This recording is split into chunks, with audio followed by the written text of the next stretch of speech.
এসব বলছিস? আমিও তো প্রতিদিন আসছি, কিছু দেখতে পাইনি তো। না খুড়ো, আমি সত্যি বলছি। আমার মনে হয় কাক ওই সদ্য সদ্য মারা গেছে। দোকানের মায়া এখনো ছাড়তে পারেনি। কথার মাঝে ইতি টেনে হঠাৎ ঘণ্টা চিৎকার করে ওঠে। ওই দেখো, ওই দেখো, দেখো, ওই দেখো, লাল লাল ভাটার মতো চোখ, হলুদ হলুদ দাঁত। ওটা আবার এসেছে। মানুষ না খুড়ো, ওটা মানুষ না। আরে কি হলো রে ঘন্টা? কি সব উল্টো পাল্টা বলছিস? মাথা খারাপ হয়ে গেল নাকি? কই কই কোথায় কি? সবাই স্তব্ধ হয়ে তাকিয়েছিল ঘণ্টার কাঁপতে থাকা মুখের দিকে। ছেলেটার মুখের রং যেন এক নিমেষে ফ্যাকাশে হয়ে গেছে, কেউ খেয়ালই করেনি।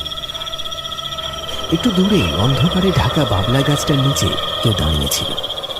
সে নির্বিকার চোখে তাকিয়েছিল ওদের দিকে, ঠোঁটের কোণে অদ্ভুত একটা মুচকি হাসি।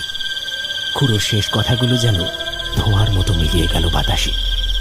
হঠাৎ অন্ধকার থেকে বেরিয়ে এলো গোটা কতক সন্ডা মার্কা লোক। এ কি?